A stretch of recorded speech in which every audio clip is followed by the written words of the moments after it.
Evening, Sarah. Evening, Vicky. Evening, Kevin. Evening, James. Evening, Martin. Great to see you all. So we'll get going. Oliver, thank you so much for joining us. As I mentioned, it's really great to have you on, and to have someone who's hands on with the production of any product is always a massive boon. Although, as we were discussing before we came on, I think the obvious place to start might be with the fact that you once upon a time worked for the whiskey shop in York, I believe. I did a long time ago. I was at university in York and had a part-time job in a coffee shop opposite the shop in York. For those that know it, there was. I think it's gone now. And the manager, when they opened, I went over and met the manager, and I said, "Look, if I give you free coffee, will you give me free whiskey?" And he said, "Yes." And that seemed like a pretty good deal. And then eventually it turned out I was in his shop so much he thought it was better to pay me than to take the coffee.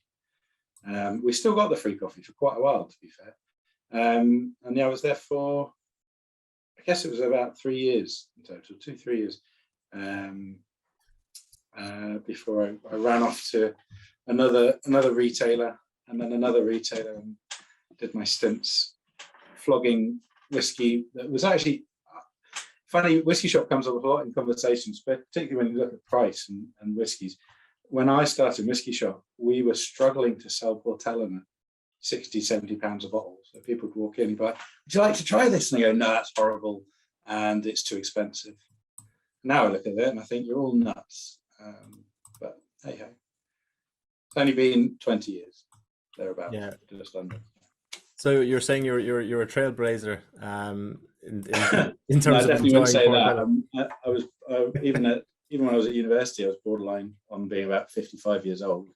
I was pretty grumpy. I haven't changed that much in the intervening time, to be honest.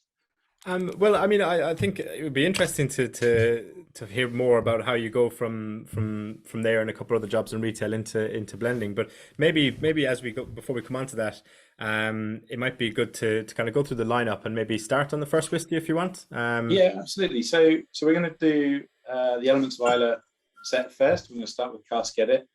So we've got 3 whiskies from Elements of Islay: cask edit, bourbon cask, and sherry cask. These are all blended malts. And there's very much a theme as you go through them. For those that don't know, Elements of Islay was actually originally created in 2008, and it, that kind of period of time was, I think, in a way, the birth of the whiskey geek and the whiskey enthusiast certainly through the late 90s and into the early 2000s. And when I started in whiskey shop was where you started getting a lot more whiskey tastings, whiskey festivals really kicked on. In fact, York was one of the early ones. York Whiskey Festival, one of the early ones. And shops like the whiskey shop started. The whiskey shop was not only to build you up too much, but you're well ahead of its time in terms of the number of shops, which is obviously greatly increased from when I was there. And back in 2008, when we launched Elements of Islay, it was small batch whiskey, all single malts at the time, and the whole idea was celebrating the kind of more medicinal side of Islay. One of my favourite stories about Islay whiskey in general is that during the Prohibition, the only 2 whiskies, or the only 2 probably alcoholic products you could legally import to the States and buy were Lefroy and Ardbeg, because they were considered to be medicine. So you could get a doctor's note for that, which, I mean, personally, I think we should continue. I think that would be a fantastic thing. You should get prescriptions for Ardbeg. It would make me very happy. So Elements of Islay was all about that kind of medicinal side. And it was always originally small batches of whiskey. In about 2016, we kind of moved to trying to try our hand at blending. And we made a blended malt. And then last year, we launched this series, which is, I think, just an extension of what we've learned over that period of time, and myself particularly. So cask edit, the first whiskey is a blend of whiskey from the north, Kalila, and a whiskey from the south, beginning with L, that's not Lagavulin. If I realise that's a really complicated thing to work out. It's also not Ardbeg, for those that are dyslexic like me. And the idea was that we would take the kind of lighter, sweeter, softer, more kind of citrusy side of that you get from Caol Ila, still smoky, but certainly not as medicinal as say Lefroy. And we'd bring it together with that big medicinal hit of South Coast.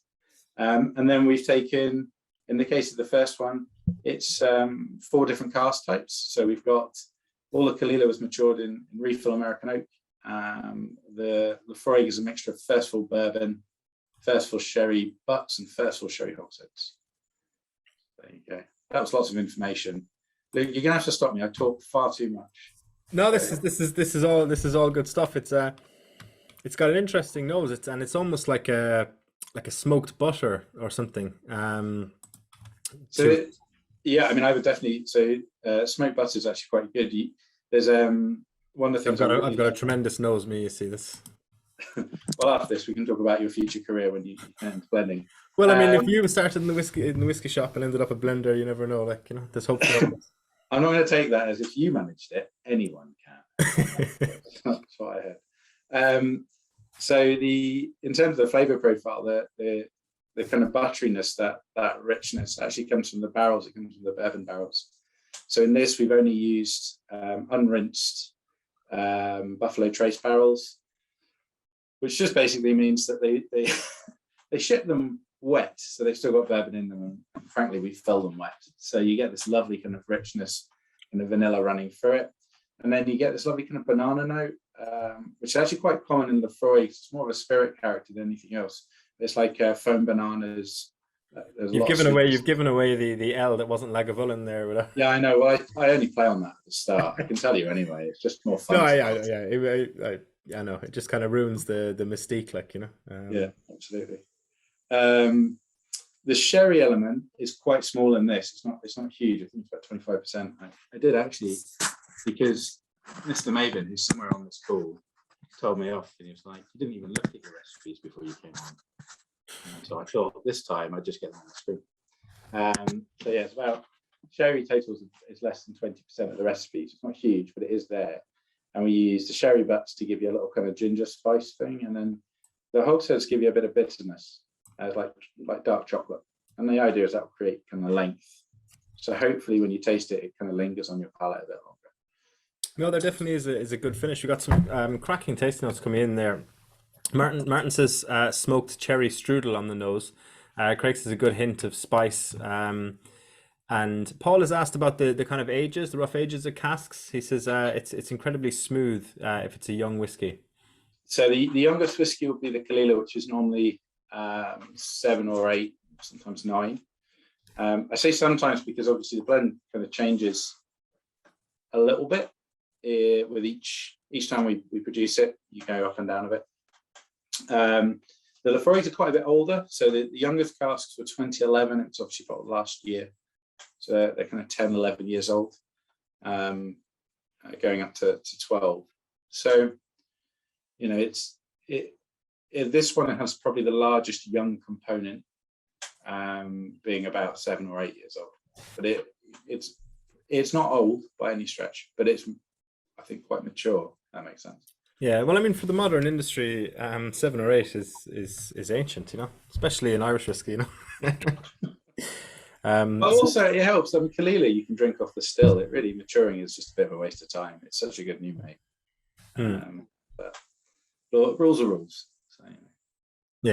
Yeah, indeed. Well, Kevin has said it's certainly creamy, but a good bitter hint or hit of smoke and ash. Ora says wee bit of marzipan on the third sip, and Craig said it would work well in a number of cocktails.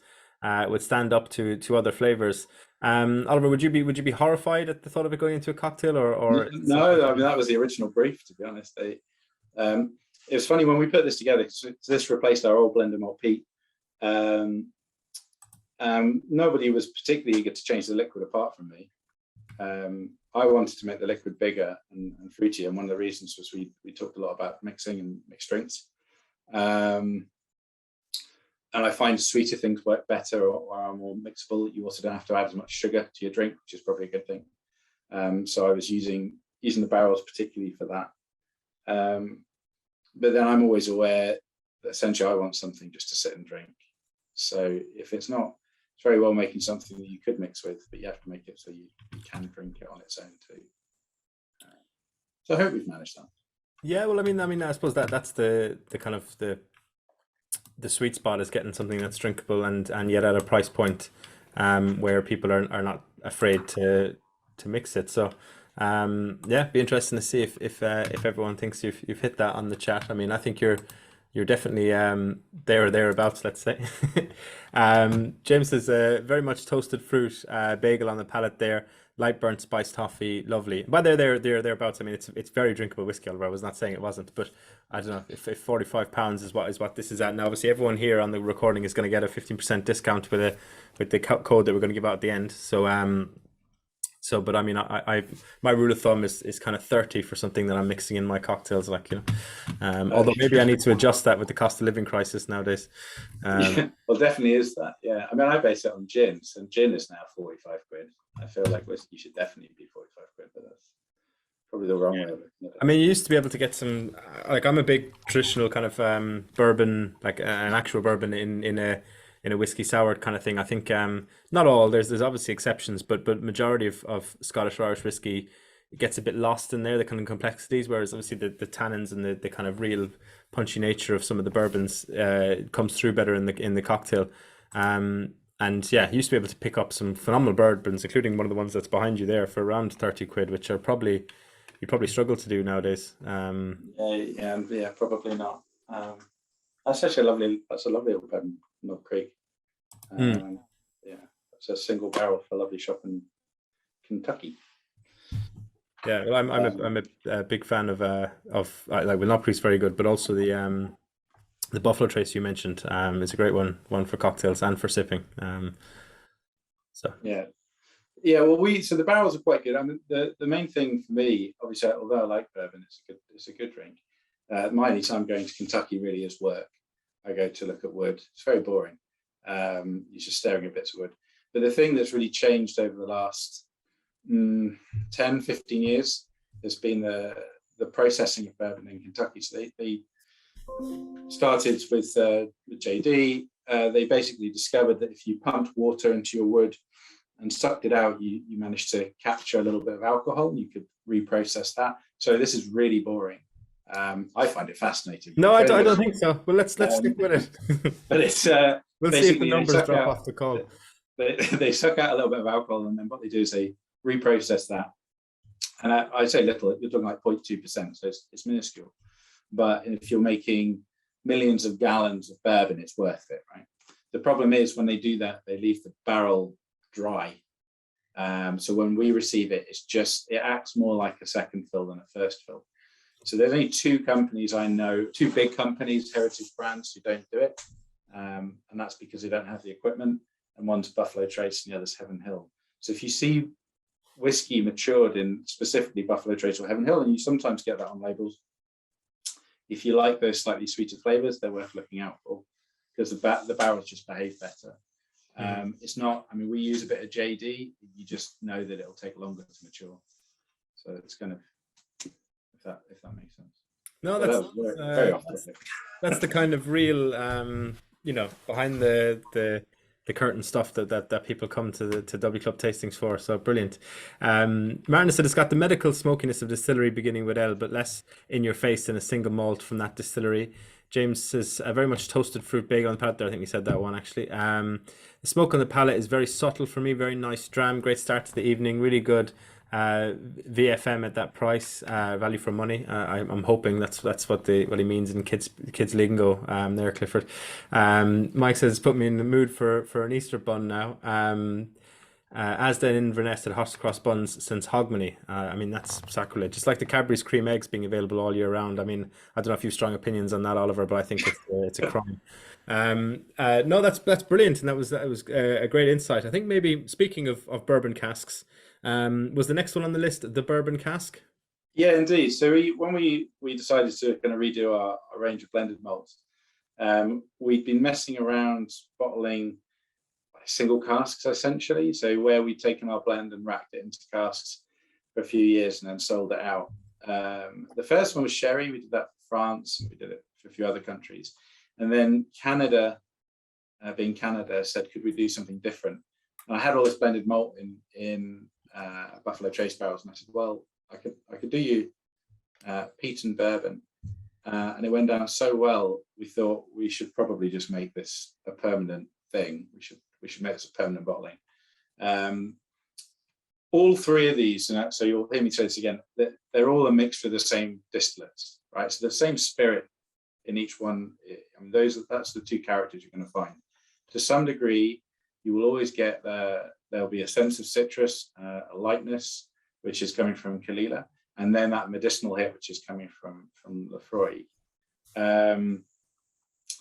The casking on this is majority Lefroy barrels, like first of all barrels, but we actually, so when we do a vat, we do what I say, it changes each time. So we will take casks to a ratio of roughly the recipe we think we're going to make. So as an example, this would have been about 45% Kalila and 55% Lefroy. When we initially did it, we brought the barrels over. You then check all the barrels. So I have either myself or my colleague Andrew goes up. You check every cask before you vat it in case there's something wrong. Then you blend it. Then you get a vat sample and you look and you see if it's right. And if it's not right, you adjust it. So after that point, the percentages become a bit more interesting, but you're moving things up and down. What we did with bourbon cask, the first time we ran it with just refill American oak Kalila. So it was all former bourbon barrels that have been turned into hogsheads. Much older wood. They don't give you lots of character, but they allow the spirits to come through. And then we used just fertile bourbon barrels from Lefroy. And it was missing in texture more than anything. It wasn't holding together how we wanted it. So we had re-racked a few years prior, back in 2018, I think it was. We'd recast some Kalila into some barrels that we bought from a cooperage in Kentucky called Kelvin. Now Kelvin it's an amazing place. I guess it's as artisan as a giant cooperage can get. So whereas a lot of cooperages, everything's mechanized, everything's still done on a wood burnt flame that they light using old cask ends, right? It's massive, don't get me wrong, it's a big place.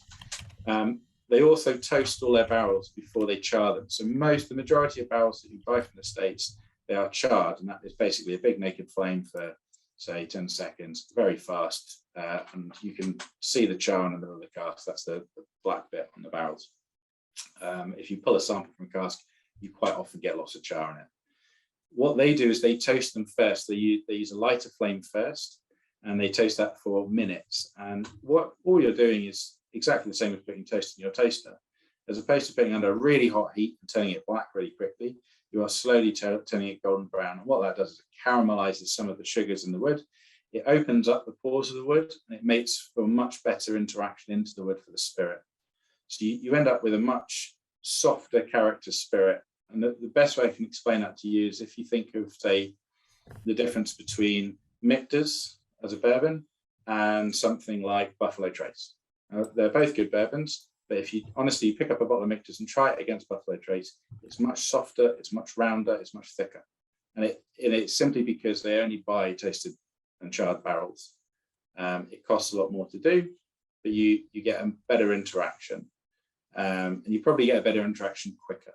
So we buy used toasted and charred barrels, a small amount each year because they don't get many back. And we use that for Kalila, and then we use a percentage of that, not a massive percentage in this. And it just gives you that textural element. So hopefully when you're trying this, it's a bit stronger. It's 54.5%. So it's a bit weightier in terms of alcohol, but because of those casks, what I'm hoping is you won't feel that particularly. And you'll still feel comfortable sticking in a pint glass and just going for it. I don't know if you've noticed, but it's a lot. You can fit a lot more into these than your little glasses. That's true. What's about 500 and something milliliters in a? I think that is about right. Yeah. Yeah. So you're about just over 2/3 of your bottle gone in one sitting. That's. Yeah. Well, we didn't used to have tasting glasses in the whiskey shop when I worked there. They couldn't afford them. Well, it reminds me of, the while everyone's tasting away and getting their tasting notes in, I can see them popping up there. There's obviously this controversy. Sorry for anyone who hates football here, but obviously Chelsea Football Club, their new American owners, have been what do they call it, monetizing these transfers over 8-year contracts, or whatever. And that's how I look at bottles of whiskey. Because everyone says, "Oh, how can you spend £100 on this and 150?" And this has been discussed on these tastings before, so apologies for the regulars who've heard this. But it's like, well, if you buy a bottle of wine and you open it, it's probably gone in a night, and if it's not, you've got a week or whatever before it starts to turn. Whereas your whiskey is your bottle of whiskey is 5 or 6 bottles of wine, really, So just take how much you're willing to spend on a bottle of wine and multiply it by 4. I think that's definitely a much healthier way of looking at it. Yeah, it's how I convince herself that we're not going to go bankrupt. The Dana said minimal smoke on the nose, strong smoke on the palate. Bourbon is soft and sweet on the nose. Martin, a bit of lime juice on the nose. That's an interesting one. James has said was just thinking that, Dan, it surprises you on the mouth, lulls you in with a false sense of security, then it hits you. Graham says citrus and sweet. Feels like a thicker liquid on the tongue, chewy, heavy ginger flavor. I can definitely get a spice, all right, and the char comes through. I'm getting heather honey on the first tasting, and then more acrid kick afterwards. Do any of those resonate with you, Oliver?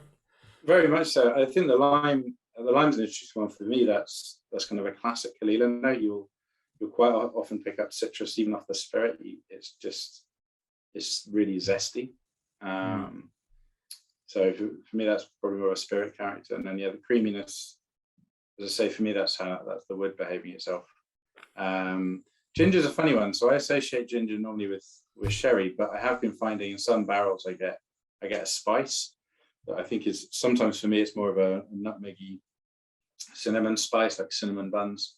And I would certainly say there's a kind of pastry element to this, but I guess you could see it as almost like stem ginger would be the other way of looking at it. So yeah, I would say most of this is very accurate. If anyone wants a job writing tasting notes for us, I can't be bothered to do it anymore, so that would be great. Well, it would definitely remind, I suppose, more of a ginger paste you might have in a curry. That kind of gingery spice, just for me personally, there, rather than a kind of a ginger root spice, but. Yeah, it's definitely interesting.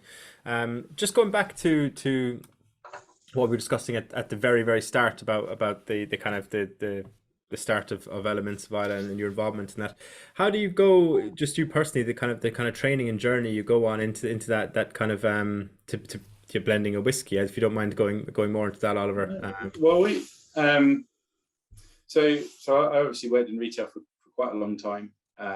You learn a lot in retail, especially in really good whiskey shops. So when I was first at the whiskey shop, we did tastings pretty much every other week.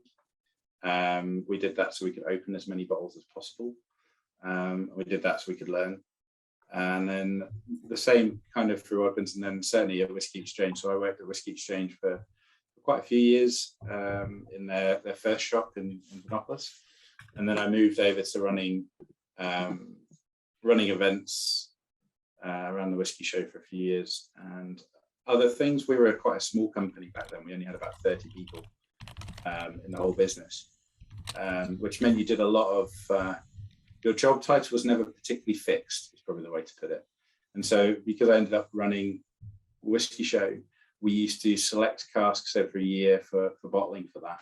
And there was the guy who used to do that left. So I ended up looking after single cask buying for the Whisky Exchange, just kind of by proxy, just because there was no one else to do it. I happen to have a very similar palette, or we have very similar ideas in terms of quality with my boss Sekinder.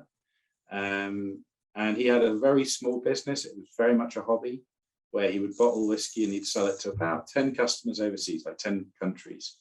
And I ended up looking after that as a part-time job. So Elixir Distillers, I always describe Elixir Distillers as a hobby. It's still, even though it's much bigger now than it was when I started. So by 2014, we'd kind of decided we could turn it into something a bit bigger. We had Port Askaig and we had Elements of Islay and Single Malts of Scotland. So we decided, one, to embark on building a distillery. We haven't finished that yet.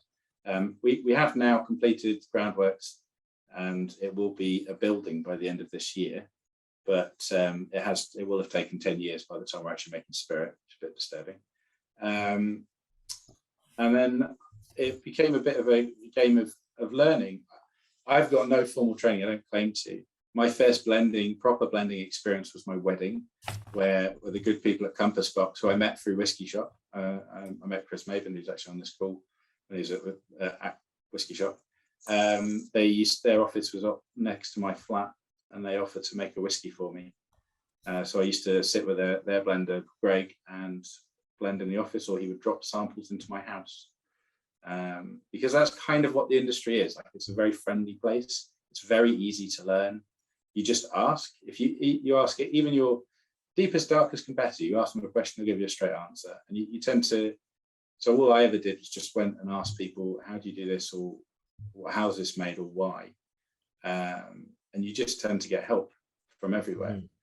The blending side was just because as we grew each brand, we became more interested in different aspects. The main thing was getting interested in how do you make things taste better. As an independent bottler, your main job is just to find stuff that someone else made and that you think tastes good. That's it, right? As we got bigger and as we started buying more casks and managing more casks, it became, okay, well, how are the flavors created, and then how can we manipulate that? How can we make what we want with other people's spirit?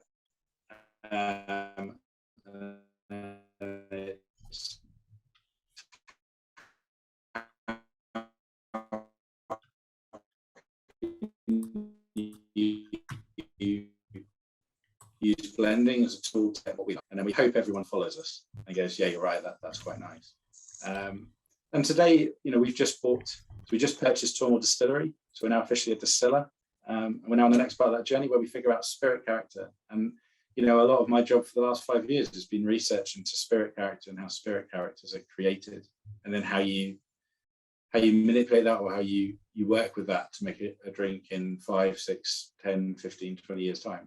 And Elements for me is part of that journey. Elements of Islay, particularly for us as a company, Islay is such a big part of our business, and we're investing millions into Islay currently. And one of our plans, one of the things we wanted to do with our distillery there, was to build a distillery where we could make essentially 3 or 4 or 5 characters, and then make whiskey for people to drink, not the kind of model at Tormore, which is a historic distillery. There's a spirit character. It's been made over since 1960, and that character has developed over that time quite organically, and there's something beautiful about that. But there's also equally something beautiful about the artistry of trying to make a drink. So we're trying to play in both areas. Own a distillery where you've got that organic character that's a representation of the people who work there and have worked there for now generations, and then take somewhere like Islay, and indeed what we do with Elements of Islay, which is trying to take flavors and build drinks, and build things you want to go back to. That was very long-winded, wasn't it? No, that was very insightful. I hope everyone in the call agrees, but I definitely think that's really interesting, as you were saying about people in the industry being very honest and open. I mean, it's good to hear a raw kind of accounting of how it happened. That's interesting. It'd be great if anyone listening has any kind of follow-up questions or anything in addition to that. In the meantime, there's some interesting points about adding a drop of water, opening it up nicely, and I definitely think it brings some more of those kind of the tannins and smokes comes through for me anyway with a drop of water. So there was a couple of chats in there about that, and some cream eggs. James has got a good question, but I think maybe if we come on to the sherry cask first and then come back to your question, James, if you don't mind. I'm not ignoring you. And yeah, so if you want to kind of before we do that actually, and while everyone's getting that sherry cask poured, I am just going to tell you all the price of that bourbon. So it is $59.95. And as I say, we'll be getting the discount code at the end on top of that. So yeah, no, I think we're very drinkable for that price point. Definitely, I hope everyone would agree. So Oliver, so we're moving from bourbon cask to sherry cask. I suppose there is the obvious shorthand kind of cliche in the amongst whiskey drinkers that see one as premium and the other one is not, which obviously is totally apocryphal, but unfortunately something that hopefully we can get past at some point. But do you want to tell us a bit about the sherry cask release?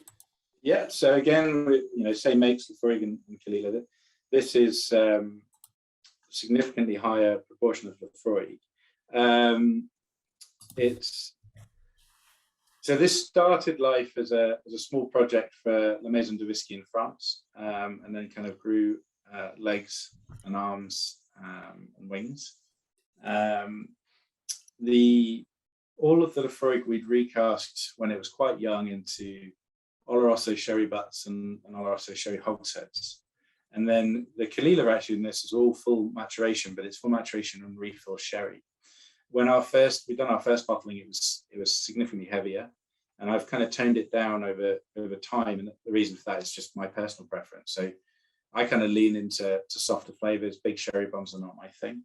I love sherry, and I love sherry casks in terms of I love the history, and I love the reality of it. So for full disclosure, the refill sherry butts, we don't know the history of those very much. We purchased them as in wood multiple years ago, but when you get that on your paperwork, it doesn't tell you how old the casks are or anything about them. I can say the wood is quite old, and some of them give more than others, so they are a little bit more tricky to use. So are these ex Solero or? We wouldn't know. I mean, the thing is, so ex Solero casks are today rare as hen's teeth. And to be honest, they're pretty difficult to use. We do buy them, and we do have stock maturing in them. But the struggles you have are a Solera runs for anything up to 60, 70, 80 years. So I think the way to look at it is the wood you're getting could be anything. To give an example, we took a shipment of Solera butts for filling end of last year. Half of them had wormwood, so we couldn't use those. And half of them were 750 litres. So they're technically illegal in Scotland. But the problem is they're from a Solera. They weren't made for us. They were made to make sherry. The majority of casks used in the whiskey industry are made for us. So all the Oloroso that's in here was the casks were produced by a gentleman named Miguel Martin, who's probably considered to be the best in terms of consistency and as a cooper for Scotch. His family originally winemakers. He's built his cooperage business. But to give you an example of who uses his wood, you're looking at companies like Glenfarclas, Aberlour, Kilchoman. I was in Ben Rick's warehouses last week, and I saw quite a lot of JMMs. Macallan, obviously used quite a bit, but not exclusively, because their demands are probably too high. But Miguel produces incredible wood. His tasting levels are quite high. He gets good interaction, great color. His wine, I don't love, if I'm honest, but it's just for him, it's part of the process. And that's just one way to look at a sherry cask. We buy from a different cooper, and we buy for very different reasons. So we buy from another cooper for other projects where the wine is pretty much the most important thing. We know it's got good wood, but the wine is also fundamentally important. But with Miguel's woods, which we use for this, it's because we want very specific flavors. So chocolate and ginger were kind of the big notes we were looking for, mixing very well with smoke. The hogsheads, which have very heavy taste levels, give a lot of color, but they're the things that deliver kind of bitter chocolate. And again, that's where we want to get our length. The Caol Ila casks had this kind of, when you're using older wood, you get this herbaceous character. And that, for me, is kind of, I link that very heavily, although you can get it on almost any whiskey. I link it with Islay. I love the idea of, I don't know if you know this, I don't know if this comes across, but I study philosophy, so I get very deep into very ridiculous things. But I love the idea that the place has ended up dictating, because it's such a green herbaceous landscape, you get those flavors coming through. Obviously that's not the science, that's pure romance, but I think in this drink, in this glass, I'm hoping that's what you guys get. You get a little of that kind of almost dank warehouse floor, forest floor feel, blending with those kind of citrus notes, and then you get the kind of ginger chocolate smoke, the bigger flavors as well.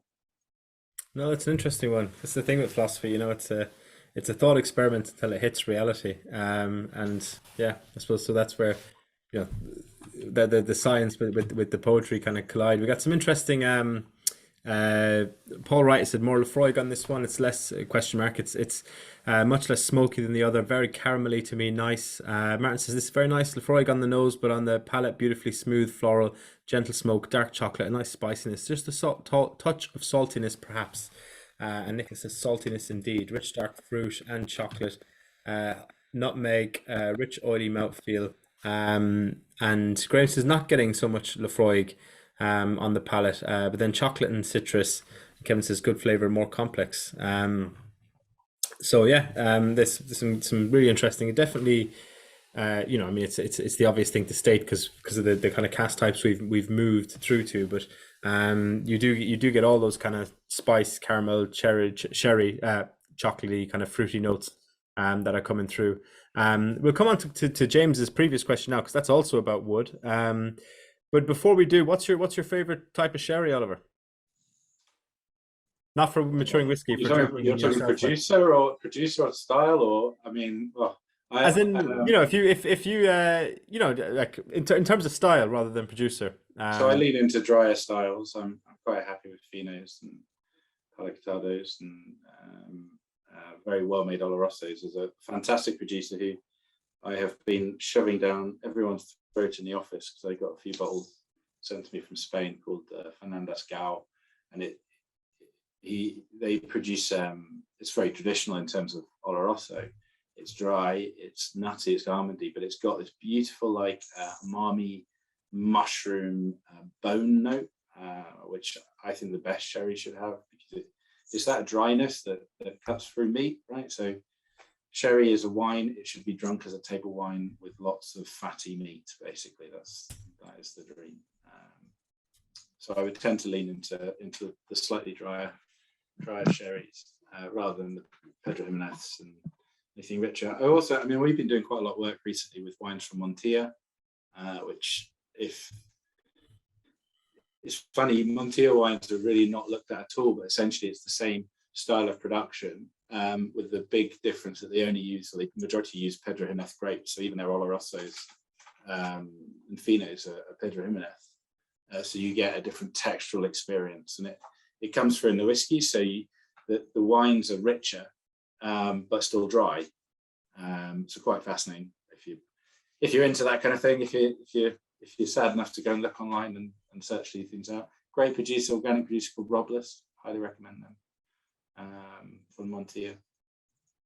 So yeah, sherry has become. I've always loved sherry. Last year I was very lucky to spent a week running around small producers, setting up contracts for filling, and I think I probably learned more about wine and sherry production then than ever before. But it's something that needs to be drunk more. I mean, the whole thing, we don't use sherry casks, traditional sherry casks or transport casks. They don't exist anymore, essentially, because we're not drinking enough of it. So everyone after this, if you have any money left, please go and buy sherry. Be really useful. No, definitely do, and then that will hopefully leave Oliver with some more Solera barrels to use. So coming on to James' question, I'm digging into your love of wood, Oliver. He says, are there any barrels that you hear or see available and think, I got to get hold of that, or this one in particular? And have you got any barrels like this that already are stored away, and are you looking forward to seeing what the end result is and be looking out to be released in the future?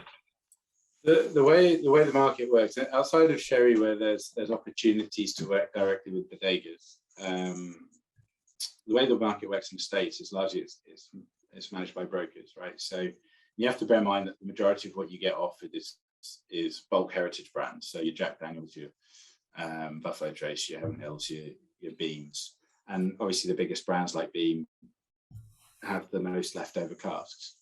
What I do find really exciting, and what you occasionally get, so if you place an order with a broker, from their point of view, within reason, all barrels are equal, right? So if I have to find I'm having only unrinsed barrels, they know it's only coming from these producers, but as far as they're concerned, all the barrels are the same.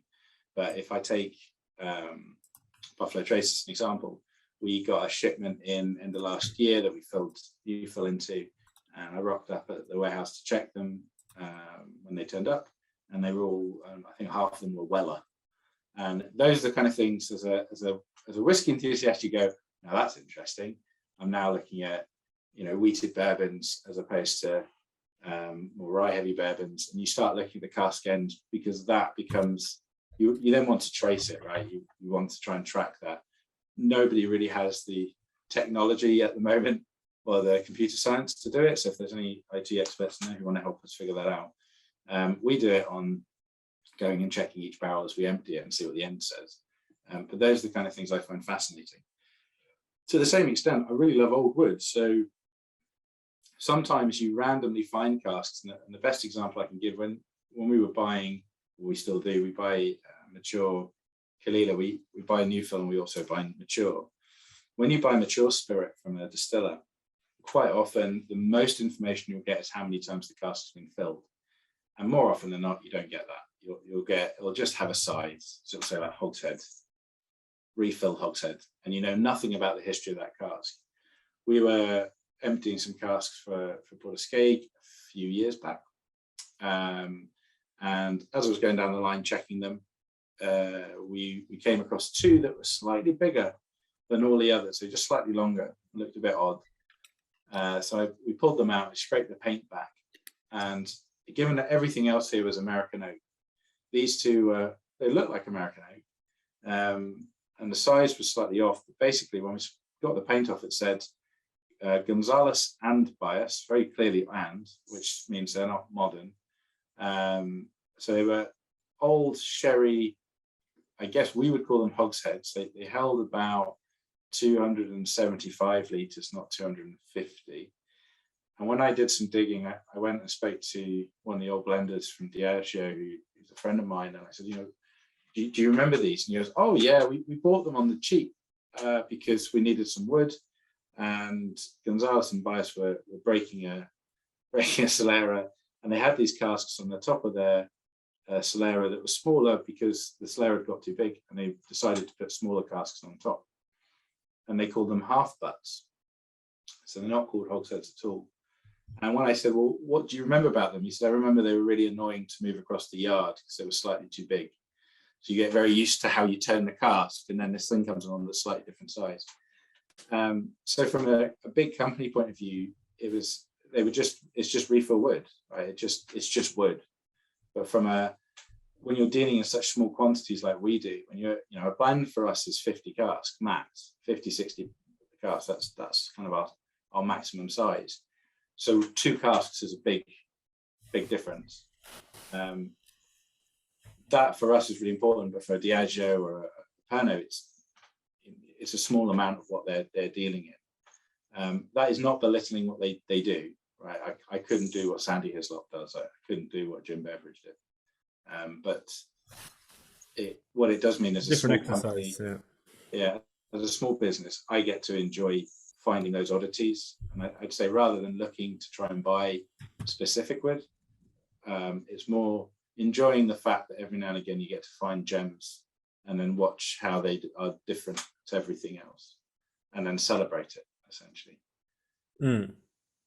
No, it's fascinating. There must be lots of different cask stories like that. I mean, I can't remember the figures, and maybe I'm I wouldn't know anywhere touch what you would know about it, but the level of sherry casks maturing in Soleros in the 80s was in the millions, and it's now less than 200,000 or something like that. So you have 30 years or 30 to 40 years of these Elixir casks flooding the market into whiskey and other things, like so it is interesting to see what where these end up or how they do. And we used to deal with a bit of Solera casks in my previous job, and the customers who are used to drinking sherry casks made for whiskey production would taste it, and it would just be totally alien to them, and you're kind of thinking, well, this is a cask that maybe wasn't meant to mature whiskey, but is a genuine cask that was used in a real sherry cask, and they'd be like, oh, I'm not sure I like that, it's too this or it's too that,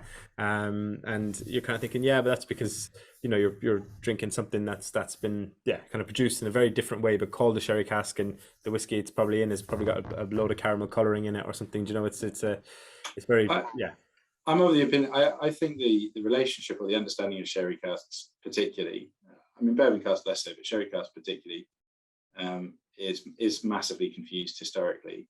You have to bear in mind that if you go back to the glory days of whiskey, when everything tasted like tropical fruit juice in the 60s, which by the way had nothing to do with sherry casks, and everything to do with slow production, a lot of the casks you would have been getting before that and up until that point, they weren't from Soleras either. Yeah, they were transportation casks. Transportation casks. So essentially, it was normally American oak. It was normally because it was good. American oak was good for transport, and they were normally used over a long period of time. So it's almost impossible now to figure out what the secrets were then, because no one was really tracking it, and it wasn't intentional. I'm a great believer that the wonder of Scotch whisky, particularly, is unintentionally probably the best drink in the world, right? It's accidentally amazing. And if you go to most distilleries, you talk to the operators, and essentially they do the same thing every day. They do the same thing they were taught to do, and they believe strongly that's why it makes the spirit taste the way it does. And they're absolutely right, because if you change the little things, it changes the flavor. But it's not done to intentionally create a flavor. If you go to somewhere like Japan, it's a completely different story. They're looking at intentionally creating flavors, intentionally creating ingredients. I don't think one is better than the other. I just think they're completely different philosophies. One has a harks back to, there's this maybe some of the stories are apocryphal, but in stories around production of poitín in the west of Ireland, where I'm from, that the ritualized element of a lot of it, and this idea that you give up some for the fairies, or you do this, you pour off the first bit, which you're actually pouring off your methanol or whatever. But there's traditions and rituals that are done for two reasons: A, because it works and people aren't 100% or weren't historically 100% sure why it worked, and B, because particularly pre-literacy in the 19th century, it was performing it as a ritual was a way that meant it was easier to teach and pass on. So when you say these people are taught to do whiskey in Scotland this way, and they do it because that's how it does it, and it gets X results, it's almost it's the same thing, but with a bit more capitalism, No, absolutely. But the problem then becomes, if you look at casks, and you look at sherry casks as a great example of that. As soon as the industry gets bigger, as it did in the 60s, 70s, 80s, and up to the 80s, and then again now, you suddenly need to find solutions for the fact that your traditions can't grow at that speed. So then you replace them, and that happens in Scotch all the time. You replace it with something new, and you get a change. And there's great examples of that in Scotch. There's great examples in spirit. My favourite story is the Brora story. They closed Kalila in the late 60s, 70s for the refurb. They had problems at Lagavulin. They needed peated spirit. At the time, they'd closed what became Brora. They'd opened the new Clonish distillery. So they reopened what we now know as Brora. And the entire thing at the time was, could you make Lagavulin at Brora? And they said, of course we can. And the spirit ran off the stills. And they said, see, it tastes the same. There was no way those spirits taste the same at all. But it served the purposes of the commercial element of the company at the time to say it does. Now, it doesn't make Brora taste bad, because Brora, for anyone lucky enough to try 1972 Brora in the last 10, 15 years, it's a pretty magical thing. But there's no way it tastes anything like Lagavulin. These things are not equal. Personally, I think that's kind of wonderful thing of Scotch whisky, that it is so infrequent and it is so tradition led. But we just have to be careful when it comes to stuff like sherry, as an example, that when you replace a tradition or you change a tradition, that you try to concentrate on either how do you create the flavors you still want, because it is a shame from a personal point of view. I'm lucky enough to try a lot of old whiskey that's matured in interesting sherry barrels, and it does create great flavors. And as you say, like Solera casks can create great and interesting flavors, and it's just making sure that we can still harness that and still use that, and that we don't lose to probably more obvious flavors or more obvious productions that may be cheaper, easier for us as an industry. But then also accepting that they have a place, because you can still, I mean, I think we've created a great whiskey using very modern casks. To the same extent, we use older casks and we use different traditions, and we've used a very modern take on, for example, we've started using quite a lot of cream sherry for longer seasoning, because that's probably closer tied to transport casks than anything else. I mean, cream would have been what they transported. They weren't, if you look back in history, we weren't drinking Oloroso. The UK was the biggest importer of sherry, and we were drinking cream. So that's a wine that makes great, if you then use it in cask, it can make great whiskey. Yeah, and we can't stay in stasis either. I mean, there was, like, in, I think it was 1910, Ireland was the biggest importer per head of population of sherry in the world, but it's now just doesn't. It's just not a thing. Like, so you're almost trying to cling to a tradition that because it works well in the whiskey, that just doesn't, it doesn't exist. There was a reason why it made sense before, and I'm not saying that I love sherry. I'm not saying that's a reason why we should move away from it, but things you do have to try and balance that past with the new. We've got some fantastic comments coming in, so I'm sorry we've not been coming to them, or I haven't. James said, this is a great blend. I enjoy separately a good Islay whiskey with its medicinal smokiness to it, and I enjoy sweetness. I don't often find ones that work, but this one has the sweet spot just nice with the smokiness and the saltiness. Ian D says, I got some dark chocolate orange, which beats a Cadbury's cream egg any day, which I fundamentally disagree with. Andrew says, the sherry goes well with sticky toffee pudding. 5 tablets. I've seen how Thompson Bros do their blending in a vat that's emptied by 2/3 each time, and the next batch goes in. On top of the left, what's your approach? And that actually ties in with a question they've also said, or was mentioned by Ian D, about Thompson Brothers having a great philosophy about varying the inputs so that new make isn't always exactly the same. I don't know if you've any thoughts on that, Oliver. Yeah, it depends on your business. Full disclosure, Phil and Simon are two of my best friends, so I'll try not to be too rude about them. And I love their whiskey. I have a private cask with them, with some friends from Whisky Exchange. What they do in terms of producing spirit and altering their spirit is pretty wild, but they're on a very small scale. So it's very niche audience. So mentors on December 19th shut the door and walk out and not come back till January 7th, which is what they do, just to create wild ferments and distill them. In terms of their vatting, I think they're probably the best example of vatting and bottling in an ideal world of what you would do. They do slow filtration through their bottling line. They've got, as you say, they've got their lovely small vat that they empty out, and then they record all the details. We're actually just moving.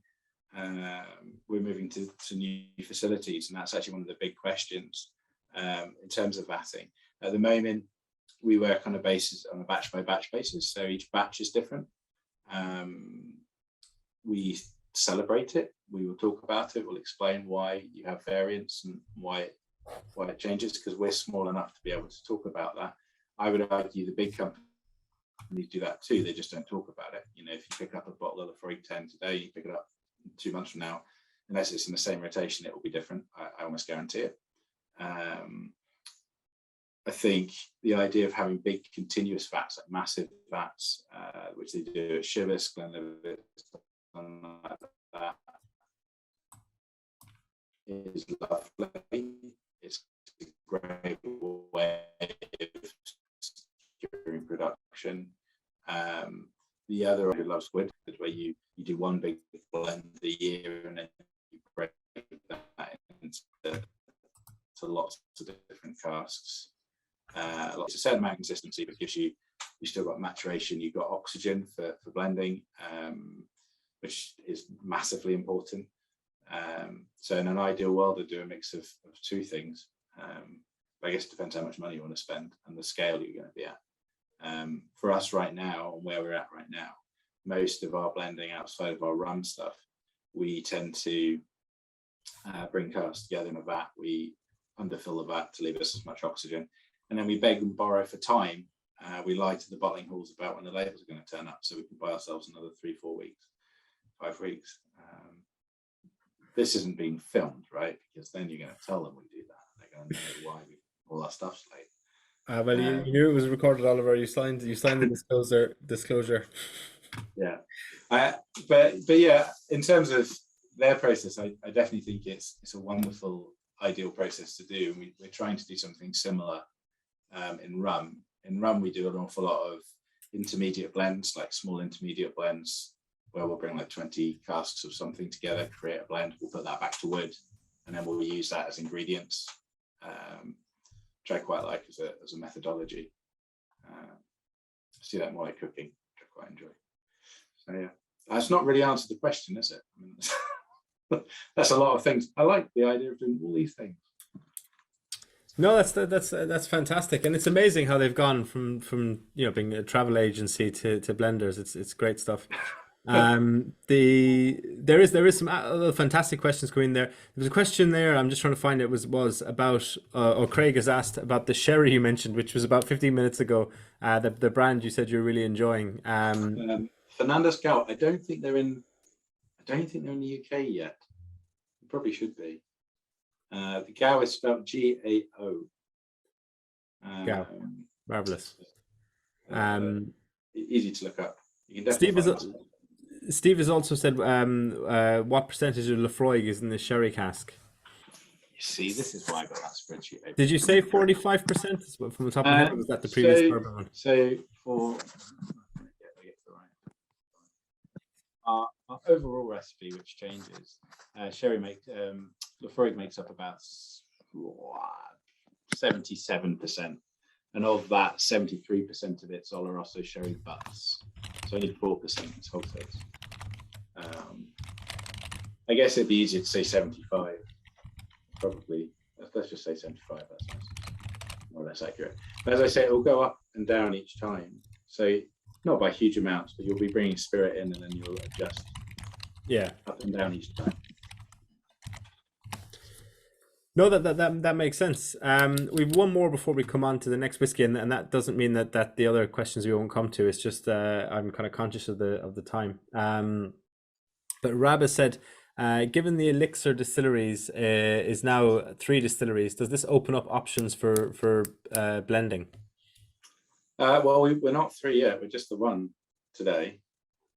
So we've got Tormore in Speyside, and then we're building on Islay, which won't be producing until, touchwood, end of 2024. We will have 2 different distilleries there. And to be fair, Islay is entirely focused on blending. But rather than thinking of it like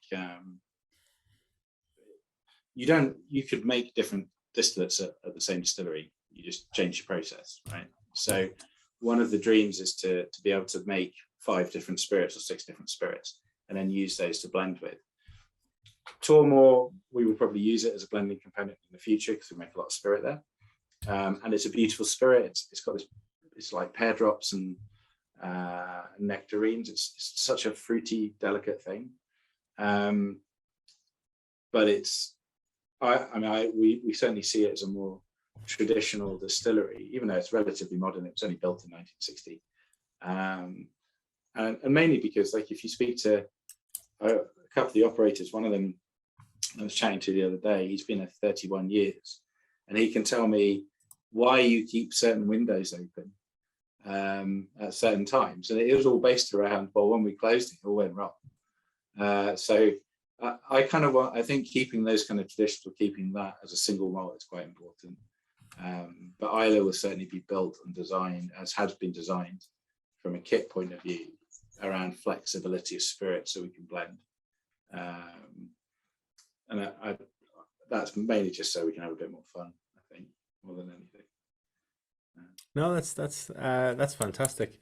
And this sherry cask is 64.95, but obviously, the discount we'll be getting at the end as well, the 15% off that. So it's incredibly drinkable at that level, and 54.5% ABV obviously gives you the option. I did add water to the bourbon cask. I didn't to that one. Didn't feel like it needed it, but if you did add water, which I think someone did say in the chat they did, please do let us know how you got on with that. There is one other question I want to come to, but I thought maybe we would pour the Port Askaig first, just so we get the ball rolling. There's obviously no, there's kind of no rush to mad rush to kind of finish this, Oliver, but I also don't want to keep you too long, and I also want people who have made other commitments, because it's not to feel like they're missing on the whiskey. So once we get this whiskey tasted, then we can kind of slow back down again. So apologies if anyone feels like I'm rushing things, or maybe you're all delighted. So while we're pouring the Port Askaig, RS has said that you mentioned that there was is there anything that you wanted to do with the spirit, but you couldn't because of certain barriers that you've met? I'm just kind of paraphrasing what was said there, but yeah. Yeah, I guess so. The barrier at the moment has always been that you work with a lot of third parties at our scale. So you're always working with third party warehouses and third party bottling halls. So the best example I can give you is, I fill an awful lot of spirit with a very large distiller who own distilleries such as Kalila and Lagavulin. And they're not massively flexible on fill strengths. So a lot of the stuff we fill with them, we filled at 63.5%.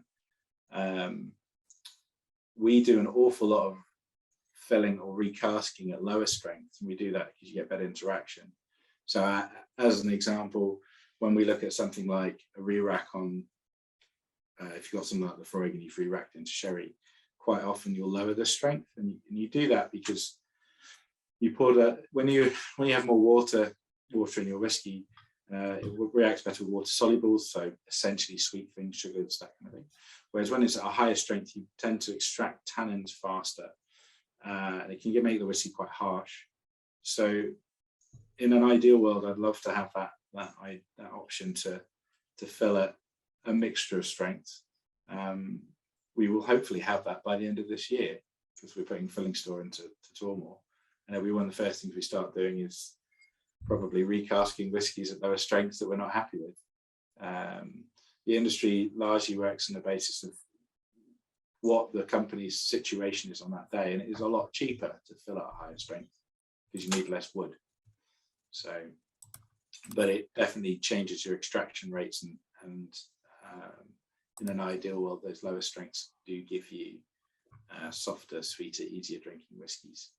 So that would probably be the one thing that's the frustration of being on the end of being third party. No, I can imagine that, but I suppose there's the flexibility versus that. So yeah, I imagine maybe you wouldn't change it, maybe you would. Port Askaig, could you tell us about this one, Oliver? Sure. So Port Askaig came into being as a label in 2009. Initially, when we started bottling, it's a non-distillery declared Islay whiskey, always a single malt. So that means the whiskey in the bottle always comes from one distillery, but we don't put the name of the distillery on the label.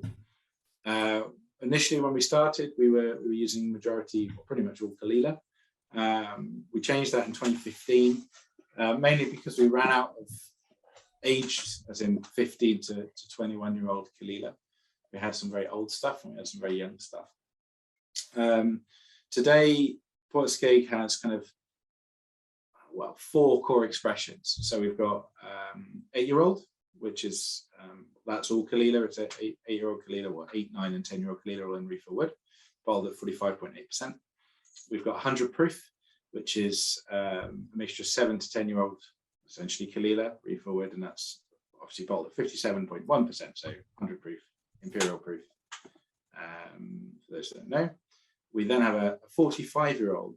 We kind of include that as a core expression. It seems kind of ludicrous, but basically we bottled an awful lot of it, and then we've been eking out, and every time we think we're going to run out, we put the price up so I can keep on drinking it. It's completely selfish motivation. And that's actually from Bunnahabhain. The 28-year-old is also kind of core for us. It was quite a big batch that we wanted to do so that we could have something continuous in its 20s for multiple years. And when I say everything used to be Caol Ila, we used to base everything along the lines of making elegant Islay.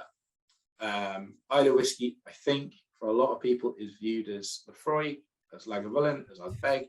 It's viewed as big and smoky and very much in your face, medicinal. These are characters that people always talk about. But for me, Islay, the key to Islay is fruit. It kind of boggles the mind that an island that's only 26 miles across can be home to, well, arguably 8, possibly even 9, depending on how you want to count them, of Scotland's greatest distilleries. You know, if you wrote a list of top 20, if it didn't contain Ardbeg, Lefroy, Lagavulin, Bamor, Caol Ila, Bunnahabhain, Bruichladdich, and I would argue probably Kilhoman, the list is probably wrong, and it's certainly missing a few whiskies. They all have at some point in their heritage made, frankly, phenomenal whiskey. And the thing a lot of those have in common is they're quite beautiful and quite fruity. We really wanted to celebrate that idea of elegant Islay. So you kind of lean on things like Caol Ila because they have that zestiness, that fruitiness. But for the 28, we actually bought a parcel of what was just called Islay Single Malt. It was from an unknown distillery. It doesn't come with a distillery name on the paperwork. That being said, we do know that it was owned and produced by Allied Domecq. Allied Domecq owned 2 distilleries. They owned 2 on the south coast. They owned Ardbeg and they owned Lefroy. Ardbeg they didn't run a lot during the early 90s. It was quite often closed, around 6 weeks a year for parts. And then Lefroy was run more often. But Lefroy is a really funny make.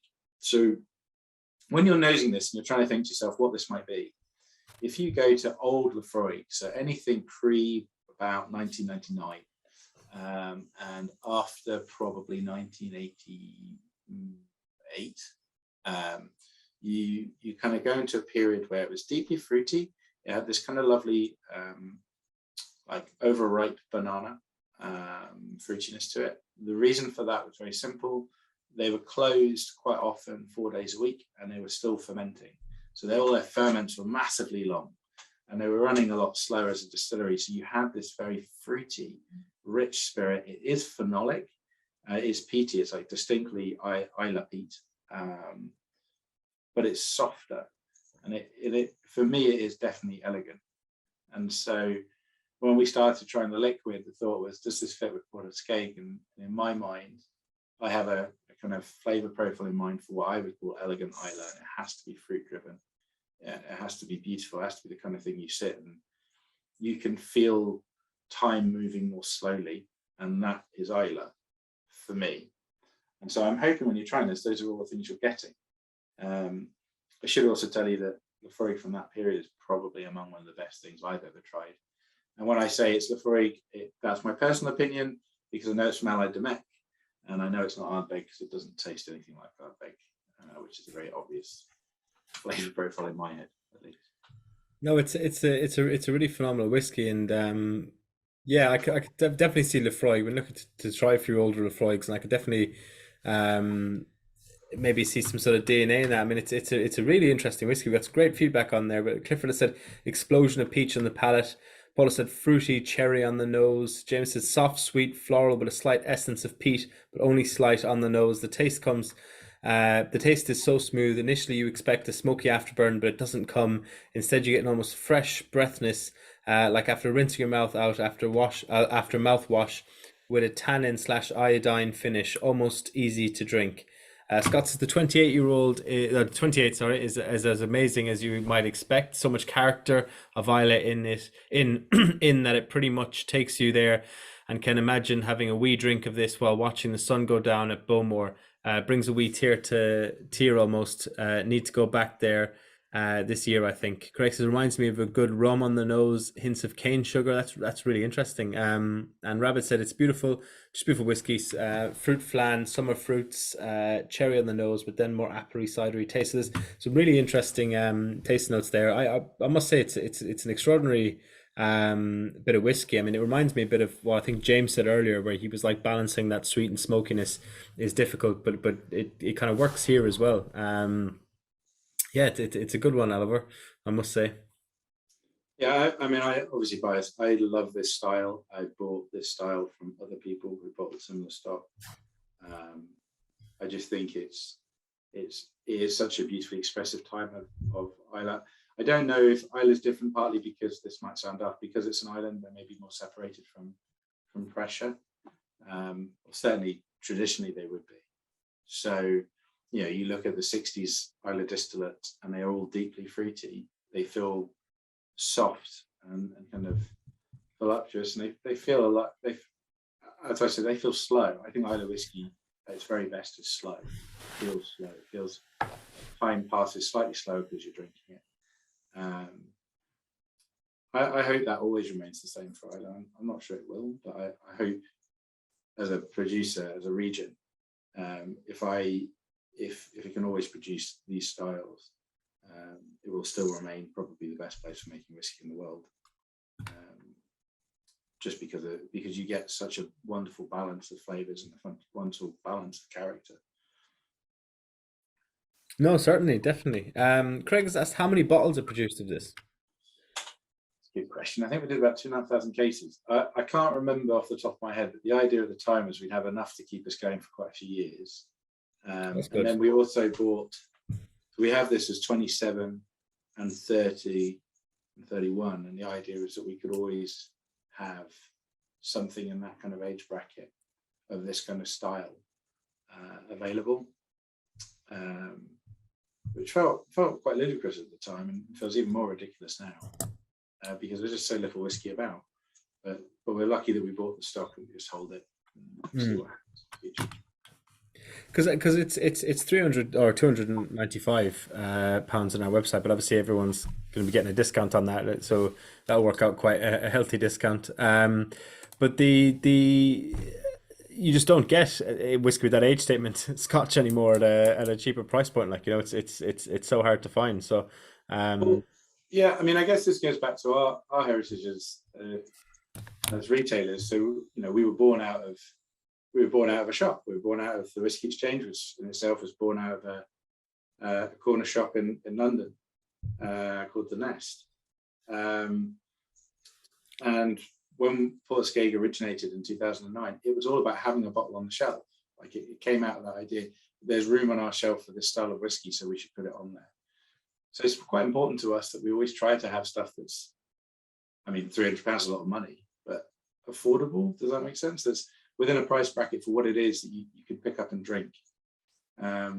Because although luxury whiskey is a wonderful thing, and high prices and all of that, and great margins and marketing, blah, blah, blah, that's all fantastic. But the reality is if people don't drink it, they don't buy a second one. So if you want to keep making whiskey and you want the opportunity to keep making spirit and making new things, you need people to drink it. So from a shop point of view, our view is always it has to be at a price that people can still afford to have a go. Which I hope we've done. I think we've done. No, certainly. I think you have, and I hope people listening agree. Nasty Dad has said, I'm getting bergamot, and Steve has said, so interesting to taste such an aged Islay, so mellow and approachable compared to stock 10-year-old offerings. No, it's an extraordinary whiskey. I'm going to stick the old discount code in there now, folks, before I forget. And that will give you obviously 15% off of everything we've tried tonight. So it's WS16EOI, Elements of Islay. So yeah, it's not hard to figure out how I came up with that one, but once it works for you on the website, that's the most important thing. And it would be great if at this point anyone who did want anything asked before we finish up to jump in with a question. Kevin has also said just previously that this was very evocative Islay, takes you back in time, and nostalgic, which is interesting, and is also part of, I suppose, that whiskey experience, Oliver, whether it's trying a whiskey from a bygone era or trying a whiskey that reminds, if you've been in the industry for a while, then trying a whiskey that it reminded you of before. It's amazing. Just going back to not to go back to myself, but if you try there's a very distinctive taste to kind of Dublin Irish whiskey that's produced between like the 1950s and 1960s, and the last Dublin distillery until the modern time closes down in 76. So there's a load of whiskey produced in that time that just really encapsulates a time period that just doesn't exist anymore. And it goes back to, I suppose, changes in everything we've discussed today: cask maturation, replacing stills, change things slightly. They used to dry out sherry casks with sulfur candles, or so I'm told. So there's all these different things that can impact the flavor, that once you change them along the way, as much as you try and stick to the tradition, it is never the same. And that is both a beauty and a curse in whiskey when people talk about consistency so much, and yet these changes can really reshape it. So it is interesting to have something like the 28-year-old that does kind of capture a period when there's a lot of distilleries being mothballed in Islay, as you mentioned. Those two distilleries, one was only been run. Did you say Ardbeg was only run 6 weeks of the year? It was only 6 weeks. I remember asking. I was speaking to both John Campbell and Mickey Head. So Mickey was the distillery manager at Ardbeg up until a couple of years ago. New distillery manager is a lovely guy, Colin. But Mickey had been there quite a while. But Mickey was originally he's born there. I mean, he's born and bred around there. He was originally working over on Jura. So in the early 90s, he was an operator on Jura, and he used to be allowed to go over on his holidays to basically turn Ardbeg on and turn it over, essentially like your car. You've left it in the garage. Don't leave it too long. Go run it for a bit and make sure it's still okay. So he eventually became the distillery manager of Ardbeg. He did say to me, it was really sad, because Ardbeg was a village. Like it was a whole community of people, and they all kind of died. But they wanted to keep it going to some degree, so they were allowed to. The operators from various distilleries were allowed to go and turn it on for Allied Domecq, and Allied Domecq kept the liquid. And frankly, they made amazing liquid. Like one of my all-time top 5 whiskies is Ardbeg Arran and Besh. I drink that every day of my life if I could, which was only about 45 quid in the whiskey shop in 2005 or 2006 when it came out. And they were making phenomenal liquid in the 90s, but they weren't under massive pressure from a yield point of view, and it was just you made what you made. Today is definitely different, and when you talk about traditions, I do think whiskey is made by people. So if you take something like a distillery like Lagavulin, it's really important that you get continuity of operators and continuity of managers, so that those people can pass on those traditions. And we're seeing it really firsthand with Tormore. We've got 2 operators, one who's been there 37 years, one who's been there 31, and they can tell you, that's about half the life of that distillery, and they can tell you what they were taught 37 years ago, and they can say, well, this is why we do it. And the worry for us when we bought it was, if they left, how do we maintain that knowledge base? Because you can get in other operators, but they don't have the tradition. And it is micro. It's a micro culture in that distillery. Those guys working there 5-6 days a week, they know it every day. I'm a massive fan of the science. I love the idea that you can make anything, make flavors. I also love that cultural aspect of whiskey and trying to save some of those traditions. I also worry a lot when you see things change without thought, because I think you will lose something unintentionally. No, definitely, and I think that sentiment applies to a lot of different industries as well. So yeah, no, that's very true. We got some feedback here on what whiskey was people's favorites. So Port Askaig has come up a lot, but what's interesting is cask edit number 1 is actually coming up by at least 3 or 4 people as their favorite whiskey tried tonight.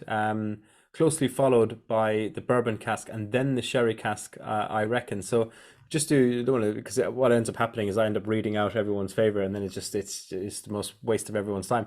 But there is a rough of kind of like Port Askaig cask edit, sherry, Port Askaig cask edit, Port Askaig, sherry, Port Askaig. So yeah, Port Askaig is the winner, but I couldn't. I mean, it's gorgeous whiskey, but it's interesting that the very first one we tried, at the lowest price point, it has come up so frequently in there, because Willie's got cask edit in there as well. So is Nasty Dad, so is Scott. So there's at least 7 people there who prefer the first one. So that's brilliant. I always wonder with these, Oliver, and we did the Tullamore tasting we held last August. They did this where they tried the oldest and most expensive whiskey first, because when you've had 3 or 4 whiskeys, the next whiskey always tastes great. It's like the 5th pint of Guinness. God, it's fucking creamy. But yeah, you can really get into it. So that's brilliant. Listen, thank you so much for your time, Oliver. It's been really informative. There was Matt has said such an in-depth discussion about wood could be so interesting. Thanks, Oliver. There was a comment previous to that. Sorry if I can find it here on my screen. Graham has said it's been one of the most informative tastings. Thank you, Oliver. So it really has been fantastic. Genuinely, we really enjoyed the evening. So yeah, is there anything you wanted to say to our W clubbers before we finished up? No, thank you very much for having me. It's the first whiskey shop tasting I've done since 2006. So it's a bit different. I don't even think we had online cameras and stuff to do back in 2006. I think that would have been I think we probably would have all fallen apart with the idea of putting bottles in the post. No, but you could afford a house, so it was a different time, do you know? You could, yeah. Well, so no, thank you very much for putting up with me wittering on at you, and I hope you enjoyed the whiskies. Yeah. No, it's been excellent, and anything we missed or failed to touch on tonight, please do drop an email, and we'll get any questions answered or anything, and the recording will be up again with that discount again, which was WS16 EOI. So yeah, thank you everyone for your time, and thank you, Oliver, and hopefully for any of you who've seen today, the Lefroy tasting went on sale, so we're back to Islay for our next one on the 9th of February. So please do pick up a pack of that and join us again. So thanks everyone, folks. Enjoy your night. Cheers, Oliver. Take care. Thanks everyone. Good night.